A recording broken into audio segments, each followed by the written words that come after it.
સુરતના સરથાણા વિસ્તારમાં આવેલા વેસ્ટર્ન વિલા પાર્ટી પ્લોટ ખાતે જૂનાગઢ જિલ્લાના લેમગ્રા ગામનો 9મો સ્નેહમિલન સમારોહ યોજાયો હતો।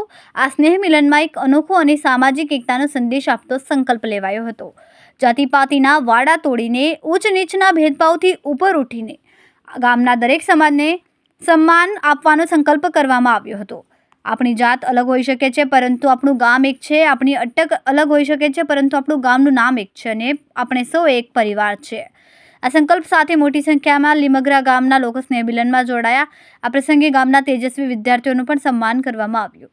શિક્ષણ પ્રત્યે બાળકોમાં વધુ ઉત્સાહ વધે અને તેઓ સારું પરિણામ મેળવવા પ્રેરાય તે માટે પ્રવીણભાઈ ભાલાડા અને લલિતભાઈ હપાણી દ્વારા ધોરણ 10 અને 12માં પ્રથમ, દ્વિતીય અને તૃતીય ક્રમાંક મેળવનાર વિદ્યાર્થીઓને કુલ 36,000 રૂપિયા રોકડ પુરસ્કારથી સન્માનિત કરાયા। આ પ્રોત્સાહનના પરિણામે વિદ્યાર્થીઓમાં પણ નવી ઉર્જા જોવા મળી। અગાઉ 60 થી 70% ગુણ મેળવનારા અનેક બાળકોએ આ વર્ષે મહેનત કરીને 80 થી 90% કે તેથી વધુ ગુણ મેળવીને શૈક્ષણિક પ્રગતિ કરી। બાળકોમાં ઉત્સાહ જળવાઈ રહે તે માટે આગામી વર્ષોમાં પણ આ પુરસ્કાર યોજના ચાલુ રાખવાનો નિર્ણય કરવામાં આવ્યો છે।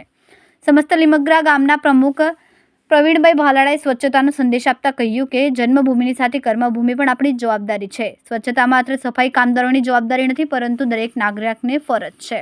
સાથે જ લલિતભાઈ હપાણીએ માર્ગ સલામતી અંગે પણ લોકોને જાગૃત કર્યા। હેલ્મેટ અને સીટ બેલ્ટનો ફરજિયાત ઉપયોગ કરવા, ડ્રાઇવિંગ દરમિયાન મોબાઈલનો ઉપયોગ નહીં કરીએ, નશાની હાલતમાં વાહન નહીં ચલાવીએ, ઓવરસ્પીડ અને રોંગ સાઇડ ડ્રાઇવિંગથી દૂર રહીશું, તેમજ ટ્રાફિક સિગ્નલ અને તમામ રોડ નિયમોનું પાલન કરીશું। આમ લીમગ્રા ગામના 9મા સ્નેહમિલનમાં માત્ર સ્નેહ અને એકતાનો સંદેશ નહીં, પરંતુ શિક્ષણ, સ્વચ્છતા અને ટ્રાફિક સલામતી જેવા સામાજિક મુદ્દાઓ અંગે પણ જાગૃતિ ફેલાવવામાં આવી। એક ગામ, એક પરિવાર અને સૌ માટે સમાન સન્માનના સંદેશ સાથે લીમગ્રા ગામનું આ સ્નેહમિલન યાદગાર બન્યું। મારું નામ પ્રવીણ ભાલાળા। લીમગ્રા ગામનું સ્નેહમિલન હતું। જૂનાગઢ જિલ્લાનું સેવાડાનું એક ગામ છે અને ગામનું સ્નેહમિલન દર વર્ષે યોજાય છે। આ 9મો સ્નેહમિલન છે। ખાસ કરીને સ્નેહમિલન દરેક ગામના સમાજના થતા હોય, પણ અમે વિદ્યાર્થીઓને અને ગામના બાળકોને પ્રોત્સાહન મળે તે માટે ગયા વર્ષે 2025માં જાહેરાત કરી હતી કે જે 12મા ધોરણમાં અને 10મા ધોરણમાં પ્રથમ ક્રમે, બીજા ક્રમે અને ત્રીજા ક્રમે આવશે એ બાળકોનું સન્માન કરશું। અને સન્માન ખાલી મોમેન્ટો આપીને નહીં, અમે રોકડ પુરસ્કાર દરેક બાળકને 11,000 પ્રથમ ક્રમે આવેલા બાળકને ઇનામ આપ્યા છે। સાથે એક સંકલ્પ લેવડાવ્યો છે કે ગામની અંદર જાતિપાતિ નહીં કરીએ, ઉચ્ચ નીચના ભેદભાવ નહીં કરીએ અને આપણે ગામના અહીંયા પણ અમારા ગામની અંદર દરેક સમાજનું સ્નેહમિલન, દરેક સમાજ મળીને હળી મળીને ભેગા જમીએ છીએ। ગામડે પણ જાતિપાતિ ન થાય એનો એક સંકલ્પ લેવડાવ્યો છે। સાથે સાથે ટ્રાફિકનો નિયમનું પાલન થાય, આપણા પરિવારના કોઈ સભ્યોનો જીવ ન જાય અને અન્ય સભ્યોનો લાડકવાયો ન ખોવાય તે માટે ટ્રાફિક ઉપર ખૂબ ભાર આપ્યો છે।